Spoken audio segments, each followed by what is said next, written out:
नमस्कार प्रिय बंधुगण, एक अत्यंत गुरुत्वपूर्ण भिडियो सहित मो प्रकाश जगदेव आज आपण मान सामने उपस्थित होइछि। थंबनेल जहाँ देखिछंती ता ठीक कथा अटे। आपणक शरीर निजे निजर रोग को ठीक करते पारे, रोग को दूरे दे पारे। आपन टी अखाड़ लगुथो किंतु दर्शक बंधु एक कथा सत्य अटे। निवेदन करी आज भिडियोटी को आपण शेष पर्यंत देखंतु, लाइक करंतु कि नहीं, सब्सक्राइब करंतु कि नहीं, से विषय में कहबाक चाहू नहीं, किंतु निवेदन करी आपण जिते पारुचंती ये वीडियो को शेयर करंतु आपण को सांग साथी को, बंधु बांधव को, प्रिय परिजन को, समस्त को। कारण आप जानती जिते कई रोगग्रस्त हुए ना, तार मेडिसिन जी दरकार ता अपेक्षा तार बेसी दरकार कौन जानते, मोटिवेशन। ये भिडियोटी जिते कौन रोगी पाखे पहुँचब एवं से जानब जे हाँ मो बॉडी रोग भली करने को समर्थ, ताल आप जानती कौन हम तार मन मन भितर आसब, से निश्चित भाव में रोग सहित लड़ब, जीतब एवं निरोगी हो सुस्थ हो पुणी लाइफ को फेर। केते बड़ काम आप करेंगे जानते, तेणु देरी नक ये भिडियोटी को देखते शेष पर्यंत एवं शेयर कर चलतु। हाँ दर्शक बंधु, आम टॉपिक उपर आम जा। आम आज टॉपिकटी हूँ कौन, शरीर निज रोग निजे भल करदेव। आपणकर विश्वास हो किंतु यह सत्य। आम शरीर भितर गोटे हिलिंग इंटेलिजेंस बोली जिनस अच्छी, जहाँ जेकोसी रोग को जेकोसी स्टेज रे मध्य भल करिवार सामर्थ्य रखे। भगवान आमको जो सृष्टि कर पठे ना, कौन देना कहतु, सब व्यवस्था भितर आमको पठे। आम पाई ऑक्सीजन पठाउछंती, पानी अच्छी आम पाई, खाद्य अच्छी आम पाई, एमती कि रोग प्रतिरोधक शक्ति मध्य देकी पठे। खाली सेतिक नुह, रोग प्रतिरोधक शक्ति जदि बाई चांस काम न कला, बाई चांस रोग भी होगला, से रोगरू भल हबार कैपेसिटी मध्य आमको देकी पठे। आमर काम है आम भितर थिबा शक्ति को चिन्हिबा एवं से शक्ति जहाँ चाहूँगी शक्ति अनुरूप काम करिबा। आपण माने जानती शरीर रे रोग कहीं हुए। आमे विगत वीडियो मानकर आलोचना करथिले, जितेबले आम शरीर रे गंदगी प्रवेश करे, आमे खाउतबा खाद्य तो सड़ी न पारे, ठीक भाव हजम हो न पारे, रही जाए आमर इंटेस्टाइन रे। सेठू सब रोगर सृष्टि विभिन्न जगह को जाए, जो जगह को जाए ता रक्त माध्यम ता सेठी रोग तैयारी करे, आमे रोगी हो पड़ती। तेणु प्रथम काम है आपण मानकर निज देहर थिबा जते टॉक्सिन्स अच्छी ताको बाहर करिबा। टॉक्सिन केमती बाहर करिवे मोर वीडियो रे देखिबे, ताको मु आगुर छाड़ी। तापर द्वितीय कथा होची, आम बॉडी रे भगवान आमको गोटे प्राण शक्ति देइछन्ति, अर्थात हिलिंग पावर देइछन्ति। ये हिलिंग पावर काम है जोठी भी बॉडी रो जो जगह रोग होता ना कहीं से जगह जाए पहुँचवा एवं रोग को भल करवा। किंतु ये प्राण शक्ति बा हिलिंग पावर रो गोटे अलग गुण होची जे यह एक समय गोटे काम कर परिवो। गोटे काम कौन, आइदर से आपणकर खाद्य को हजम करिवो, नहीं तो आपणकर रिपेयर वर्क बा आपणकर हिलिंग पावर हिलिंग काम करिवो। आमे कौन करती, भोक नथिले खाइले, इच्छा हला खाइले, यहीपरि भाव में विभिन्न प्रकार खाद्य तले अननेसेसरली खाती। कौन हुए, आमर जो हिलिंग पावर अच्छी प्राण शक्ति अच्छी ताहा कौन करे, सब बेले से हजम क्रिया भितर रही जाए, से तार शक्ति भूली जाए, ताको समय मिले नहीं जीवाई कौटी की आपण शरीर को ठीक करने को।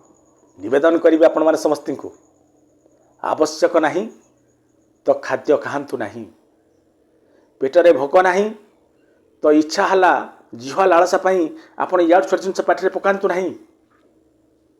अननेचुराल जिनस दूरेबा को चेष्टा करंतु। केतळे केमती खाइले चलिबो, किंतु सब बेले ताको नियंतु नहीं।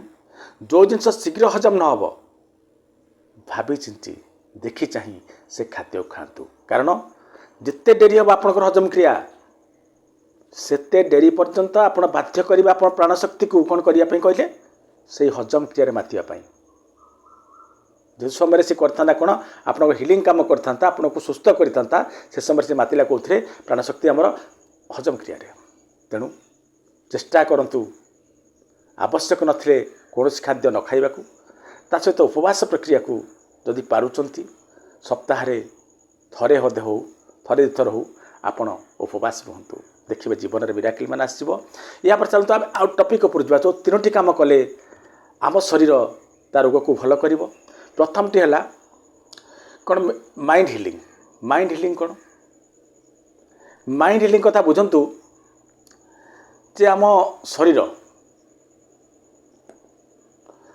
निजे शरीर जो माइंड हो सब वाइटल ऑर्गन माइंड जो स्थिर करदेव जे मु हिल हवा चाहूँगी मु सुस्थ हो पारि धरनब पृथ्वीर कौन शक्ति आपन को सुस्थ न हवा दब ना आप निश्चित भाव सुस्थ हो पारे सबू खेल हूँ आपणकर माइंड आपणकर जहाँ धरी नेला माइंड जहाँ धर आपणकर बॉडी से रेस्पॉन्स दब जदि आपणकर माइंड विश्वास कर नेला मु सुस्थ हेबी ताहले मेडिसिन जो मेडिसिन काम करू नथिला से मेडिसिन काम करने को लगे मिराकुल काम मान हम मिराकुलस काम मान प्रथम काम हूँ आपणकर विश्वास माइंड जहाँ विश्वास कर माइंड विश्वास को नहीं गोटे इफेक्ट बाहर तक कहुए प्लेसिबो इफेक्ट भितर मुझे आपन को कहबी ना दिनमान कहले भी सर ना ये मुझे टे कि कहबी आपन को कारण प्लेसिबो इफेक्ट जानले आपन जानीपारे आम माइंड रो काम कौन गोटे जगार थे जन डॉक्टर रिसर्च कले 40 जन आणले डायबिटीज रोगी को दुई भाग करदे गोटे पटे रही 20 जन आ गोटे पटे रही 20 जन 40 जन हो गले ये बांट कलापर दुई भाग में विभक्त कलापर सी कौन कले प्रकृत डायबिटीज मेडिसिन जो कैप्सूल ताकू देले क्या गोटे ग्रुप को आउ गोटे ग्रुप को ठीक एक्जाक्टली से भाई देखा जाउथबा किसी सुगार पिल्स देले कहले कहीदेले जे तुम दुई दलर मेडिसिन सामान मु आशा करुच्ची 10 दिन भितर तुम्हें उभय जो पेसेंट रहिल निश्चित भाव में सुगार परिमाण तुम बॉडी कम ए सन्देह ना आपण जानिले आश्चर्य हेबे सुगार पिल खाइथिबा लोक मानकर जेतिकी परिमाण कमिला सुगार लेवल ये जो माने प्रकृत में खाई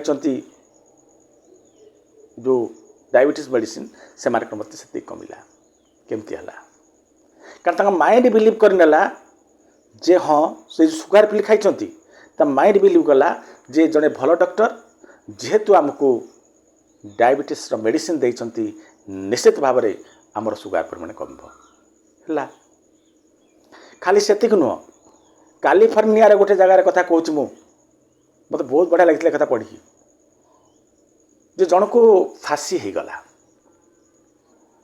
फांसी है पर जे फांसी दबा लोक देह असुस्थ थिला सी आसी किंतु मानसिक स्थिति ठीक नथिला साइंटिस्ट 4-5 जन पाखे थे से साइंटिस्ट 4-5 जन कहले जे ए लोकर तो फांसी होती माने मृत्यु निश्चित मृत्यु हवा कथा हम आम आप गोटे रिसर्च करूँ तेणु से जो फांसी दबा लोक कहले ठीक अच्छे से व्यक्ति को पचरा जाऊ जो सी राजी हेले ताहले आम से करवा रिसर्च कर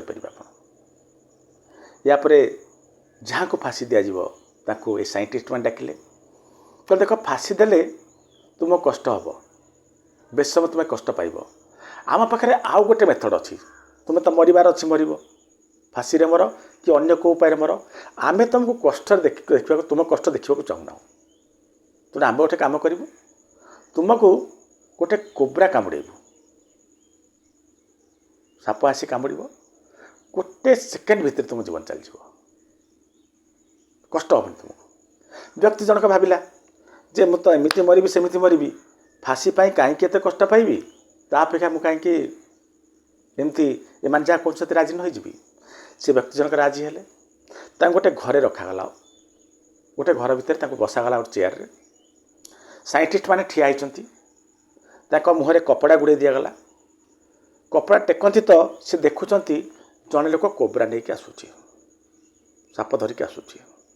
ଏ ବ୍ୟକ୍ତି ଜଣକ ଜାଣିଦେଲେ ଯେ ଆଉ କିଛି ସମୟ ପରେ ସାପ କାମୁଡ଼ିବ ଏବଂ ମୁଁ ପଡ଼ିବି। ତାପରେ କ'ଣ ହେଲା, ପୁଣି ତାଙ୍କୁ ଘୋଡ଼େଇ ଦିଆଗଲା, ସେ ଯେଉଁ କପଡ଼ା ଘୋଡ଼େଇ ଦିଆଗଲା ତା ମୁହଁରେ। ଏ ସମୟରେ କିଛି ସମୟ ପରେ କ'ଣ ହେଲା, ସେ ଆସିଲେ କିଛି ବାଟ, ଯିଏ ସାପ ଧରିକି ଆସୁଥିଲେ କୋବ୍ରା ଧରିକି, ସେ ହଠାତ୍ ଚାଲିଗଲେ। ସାଇଣ୍ଟିଷ୍ଟ ମାନେ କ'ଣ କଲେ, ଗୋଟେ ନିଡିଲ୍, ଗୋଟେ ଛୁଞ୍ଚି ତାଙ୍କ ଦେହରେ ଫୋଡ଼ିଦେଲେ, ଏମିତି ଆଙ୍ଗୁଠିରେ ଫୋଡ଼ି ଦେବାର ସାଇଣ୍ଟିଷ୍ଟ ମାନେ ଆଶ୍ଚର୍ଯ୍ୟ ହେଲେ ସେତେବେଳେ, ଯେତେବେଳେ ମାତ୍ର 1 ସେକେଣ୍ଡ 2 ସେକେଣ୍ଡ ଯାଇଛି କି ନାହିଁ, ସେ ଏକ୍ସପାୟାର୍ଡ କରିଗଲେ। ତାପରେ ଆପଣ ଜାଣିଲେ ଆଶ୍ଚର୍ଯ୍ୟ ହେବେ, ତାଙ୍କ ବଡ଼ିକୁ ଯେତେବେଳେ ପରୀକ୍ଷା କରାଗଲା, ଏ ଲୋକ କାହିଁକି ମଲେ, ତାଙ୍କ ବଡ଼ିରେ ସାପର ବିଷ ଦେଖିବାକୁ ମିଳିଲା। ସାପର ବିଷ, ସାପର ଇଫେକ୍ଟ, ସାପ କାମୁଡ଼ିଲେ ଯାହା ଯାହା ହୁଏ ସବୁ ତାଙ୍କ ବଡ଼ିରେ ସିମ୍ପଟମ୍ ଥିଲା ଏବଂ ସାପ କାମୁଡ଼ା ବିଷ ମଧ୍ୟ ତାଙ୍କ ବଡ଼ି ଭିତରୁ ମିଳିଲା।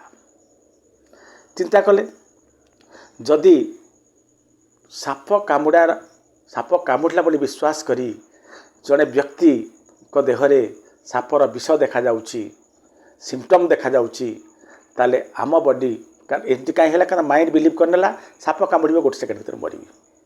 ତେଣୁ ଯଦି ଆମ ମାଇଣ୍ଡ ୟାକୁ ବିଲିଭ୍ କରିନେଲା ଯେ ମୁଁ ଭଲ ହେଇଯିବି, ତାହେଲେ କାହିଁ ଆପଣ ଭଲ ହେବେନି। ତେଣୁ ମେଣ୍ଟାଲି ଆପଣ ସବୁବେଳେ ଭାବନ୍ତୁ, ଯଦି ଆପଣଙ୍କୁ ରୋଗ ହେଇଛି, ଆପଣ ରୋଗ ଶଯ୍ୟାରେ ଅଛନ୍ତି, ନିଶ୍ଚିତ ଭାବରେ ଭାବନ୍ତୁ ଯେ ନିଶ୍ଚିତ ଭାବରେ ମୁଁ ଭଲ ହେବି, ପୁଣି ଥରେ ନର୍ମାଲ ଲାଇଫକୁ ଫେରିବି।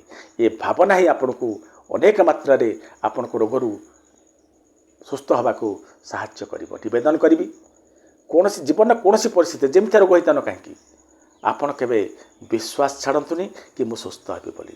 ବିଶ୍ୱାସ ରଖନ୍ତୁ, ନିଶ୍ଚିତ ଭାବରେ ମୁଁ ସୁସ୍ଥ ହେବି, ଦେଖିବେ ଆପଣ ହିଁ ସୁସ୍ଥ ହେଇପାରିବେ, ସୁସ୍ଥ ହୋଇଯିବେ। ୟାପରେ ଆଉ ଗୋଟେ ବଢ଼ିଆ କଥା ହେଉଛି, ଆଉ ଗୋଟେ ନେଗେଟିଭ୍ କଥା ମୁଁ ଆପଣଙ୍କୁ କହୁଛି। ଗୋଟେ ପ୍ରକାର ରୋଗୀ ଅଛନ୍ତି, ତାଙ୍କୁ ଯେଉଁମାନେ ସବୁ ଡିଜିଜ୍ଟା ନାଁ ହେଉଛି ହାଇପୋକଣ୍ଡ୍ରିଆ। ଏଇ ଯେଉଁ ରୋଗୀମାନେ କ'ଣ କରନ୍ତି, ଅନ୍ୟକୁ ଯେତେବେଳେ ଯେଉଁ ଡିଜିଜ୍ ଦେଖିବେ, ଅନ୍ୟର ଯାହାର ଯାହା ହେଉଛି, କାହାର ଛାତି ପେନ୍ ହେଉଛି, ଆଙ୍କୁ ଲାଗିବ ମୋ ଛାତି ବି ପେନ୍ ହେଉଛି। ଯେଉଁ ଦେଖିଲେ ହାର୍ଟ ଆଟାକ୍ ହେଉଛି, ଆଙ୍କୁ ସିମ୍ପଟମ୍ ଆସିଯିବ ଯେ ହଁ ମୋର ଛାତି ପେନ୍ ହେଉଛି, ଲେଫ୍ଟ ସାଇଡ୍ ମୋର ପେନ୍ କରୁଛି, ମୋର ହାର୍ଟ ଆଟାକ୍ ନୁହଁ ତ। ଯଦି କିଛି ଦିନ ପାଇଁ ଏମାନେ ଏମିତି କରନ୍ତି, ହାର୍ଟ ଆଟାକ୍ କଥା ଯଦି ଭାବନ୍ତି, ଏମାନଙ୍କର ସବୁ ସିମ୍ପଟମ୍ରେ ହାର୍ଟ ରୋଗୀଙ୍କର ଯାହା ତାଙ୍କର ସେୟା ଦେଖେଇବ। ଯଦି ଆ ଉପରେ କିଛି ନ କରାଯାଏ, କିଛି ଦିନ ଗଲା ପରେ ସିମ୍ପଟମ୍ ଦେଖାଉଥିଲା ସିନା, ଟେଷ୍ଟ କରାଗଲେ ପ୍ରକୃତରେ ଏମାନଙ୍କର ସେଇ ରୋଗ ହେଇଥିବ।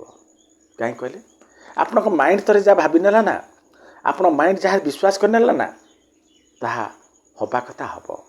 ତେଣୁ ନିବେଦନ କରିବି ଯେ ଯାହାକୁ ରୋଗ ହେଇଛି, ମେଣ୍ଟାଲି ଆପଣ ଭାବନ୍ତୁ ଯେ ମୁଁ କ୍ୟୁଅର୍ ବୋଲି, ମୁଁ କ୍ୟୁଅର୍ ହେଇପାରିବି ବୋଲି। ଆପଣ ଯେଉଁ ଡାକ୍ତରଙ୍କ ପାଖକୁ ଯାଉଛନ୍ତି, ସେ ଡାକ୍ତରଙ୍କ ଉପରେ ଯଥେଷ୍ଟ ବିଶ୍ୱାସ ରଖନ୍ତୁ ଯେ ଡାକ୍ତରଙ୍କ ପାଖରେ କାପାସିଟି ଅଛି ମୋ ରୋଗ ଭଲ କରିବାର। ଯେଉଁ ମେଡ଼ିସିନ୍ ଖାଉଛନ୍ତି, ସେ ମେଡ଼ିସିନ୍କୁ ବିଶ୍ୱାସ କରନ୍ତୁ ଯେ ମେଡ଼ିସିନ୍ ନିଶ୍ଚିତ ଭାବରେ ମୋ ରୋଗକୁ ଭଲ କରିଦେବ। ସେତିକି କରିବା ସହିତ ଯଦି ଆପଣ ମାଇଣ୍ଡରେ ପୁରେଇ ଦେଲେ ମୁଁ ନିଶ୍ଚିତ ଭାବରେ ସୁସ୍ଥ ହେବି, ଡାକ୍ତରଙ୍କ ଉପରେ ବିଶ୍ୱାସ ରହିଲା, ମେଡ଼ିସିନ୍ ଉପରେ ବିଶ୍ୱାସ ରହିଲା, ଡିଭାଇନ୍ ପାୱାର ଉପରେ ବିଶ୍ୱାସ ରହିଲା, ତା ସହିତ ଆପଣଙ୍କର ରହିଲା କ'ଣ, ଆପଣଙ୍କର ବିଲିଭ୍ ରହିଲା ଯେ ମୁଁ ନିଶ୍ଚିତ ସୁସ୍ଥ ହେବି, ତାହେଲେ ଏମିତି କେଉଁ ରୋଗ ନାହିଁ ଯେଉଁ ରୋଗ ଆପଣଙ୍କୁ ହରାଇ ଦେଇପାରିବ, ଆପଣଙ୍କୁ ମୃତ୍ୟୁ ମୁଖକୁ ନେଇଯିବ। ତେଣୁ ମେଣ୍ଟାଲ ହିଲିଂ ଉପରେ ଆପଣ ପ୍ରାଧାନ୍ୟ ଦିଅନ୍ତୁ। ମେଣ୍ଟାଲି ଆପଣ ସବୁବେଳେ ନିଜକୁ ସୁସ୍ଥ ବୋଲି ଭାବନ୍ତୁ। ମୁଁ ଅସୁସ୍ଥ ଥିଲେ ମଧ୍ୟ ଭାବନ୍ତୁ ମୁଁ ସୁସ୍ଥ ଶୀଘ୍ର ହେଇଯିବି, ମୋତେ କେହି ଅଟକାଇ ପାରିବେନି ସୁସ୍ଥ ହେବାରୁ। ଏ ରୋଗ କ'ଣ ଭାବିଲେ ନିଶ୍ଚିତ ଭାବରେ ଆପଣ ସୁସ୍ଥ ହେବେ। ଦ୍ୱିତୀୟ ଜିନିଷଟି ହେଉଛି, ମୁଁ ଆଜି ନିବେଦନ କରିବି ଆପଣମାନଙ୍କୁ, ଦ୍ୱିତୀୟ କେମିତି ରୋଗ ଆପଣ ନିଜ ଶରୀର ରୋଗ ଭଲ କରିବ। ଦ୍ୱିତୀୟ ଜିନିଷଟି ହେଉଛି, ଆପଣ ଜାଣନ୍ତି ଆପଣଙ୍କର ପ୍ରତିଟି ସେଲ୍ ପ୍ରୋଟିନ୍ ତିଆରି କରେ। ପ୍ରତିଟି ସେଲ୍ ତା'ର ଆକ୍ଟିଭିଟି ଠିକ୍ ଢଙ୍ଗରେ କରେ, ସେଇଥିପାଇଁ ତ ଆମେ ବଞ୍ଚିଛେ। ତେଣୁ ଆପଣଙ୍କର ପ୍ରତିଟି ସେଲ୍ ଆକ୍ଟିଭ୍ ରହିବା ପାଇଁ गोटे आटमोस्फियर दरकार। से आटमोस्फियर कौन? Happy happy atmosphere. आपण जेते खुशी हेबे आपण सेते सुस्थ हेबे। जेते नकारात्मक चिंता आसीबो, जेते स्ट्रेस नेबे, आपणकर सेल कौन करेंगे जानते ना, तांकर जो कार्यदक्षता धीरे धीरे हरेबे और जो आपण अनेक रोगर शिकार हो पारती। जीवन जेते दुख थाऊ, जेते कष्ट थाऊ, आपण शरीर पर आपण खुशी हवा को पड़ो। आपण जानिले आश्चर्य हबे, गोटे रिसर्च कहे जिते बड़े आपणकर 5टी हार्मोन कौन कौन? डोपामिन, सेरोटोनिन, ऑक्सीटोसिन, एंड्रोफिन, तापर एनाडोमिन, ये सब हार्मोन जिते बड़े एका समय निर्गत हम बॉडी ना, आपणक रोग जो स्टेज रे थाऊ, जो परिस्थिति रे थाऊ, रोगर ना जा होता, जो रोग जिते भयंकर रोग होता, से रोग ये हैप्पी हार्मोन मानक सामने ठिया हो पारे ना, स्टांड करें ना, ये हैप्पी हार्मोन मान को हर पारे ना, ये हैप्पी हार्मोन मान ही जितबे। कथा हूँ 5टी हैप्पी हार्मोन आम केमती बॉडी निर्गत करवा, बाहर करवा। तार एकमात्र बाट हूँ जिते पारुचंती हसंतु, पेट धरिकी हसंतु, जिते जोर हसबे देखिए आपन से निरोगी रहे। यापर तृतीयटी कथा मुझे कहबी पीएच वैल्यू। पीएच वैल्यू उपर आप गुरुत्व दिंतु। पीएच वैल्यू जो खाद्यर एसिडिक, 2 प्रकार खाद्य, गोटे हूँ एसिडिक आ गोटे हूँ आल्कालाइन। पीएच वैल्यू 7 ठारू कम रहिले एसिडिक कह जाए, 7 ठारू अधिका रहिले आल्कालाइन कह जाए। शरीर पर जो 7 पीएच वैल्यू कम जिन आप खाऊँ, एसिडिक जिन खाऊँ, ता आदौ शुभंकर नुह, भल नुह। क्या बॉडी सब चाहे आल्कालाइन, जिते आल्कालाइन आप से सुस्थ रे। तेणु आप गूगल को जातु, देखु कौथे आपणकर आल्कालाइन खाद्य अच्छी, ताकू खाइबा को चेष्टा करंतु। आमे जो नॉर्मल खाद्य खाऊ चलो, तापर पानी वाटर 7 to 7.5 हो पीएच वैल्यू। जदि एसिडिक खाद्य खाऊँ ताले पानी सफिशिएंट मात्रा पिंतु, कारण आपको काउंटर करने। आ गोटे बढ़िया कथा हूँ आपड़ मन रखु, जिते आप एसिडिक हे से रोग हम, जिते आम आल्कालाइन हे से आप सुस्थ रे। आप जो स्ट्रेस नौ ना, से स्ट्रेस कौन करे, जो टेंशन नौ मन दुख दुखित होती, जिते नेगेटिव थट्स आप मन को आप शरीर को एसिडिक आड़ को नहीं जाए, से आप रोगग्रस्त होती। आप जिते पॉजिटिव थिंकिंग आने ना, जिते हसखुशी रे ना, आप शरीर पॉजिटिव आड़ को जीव। ये 3टी जिनस करूँ ना, देखिए आपण शरीर निश्चित भाव में जेकोसी रोग को निजे ठीक करदेव, आप सुस्थ रे। नमस्कार।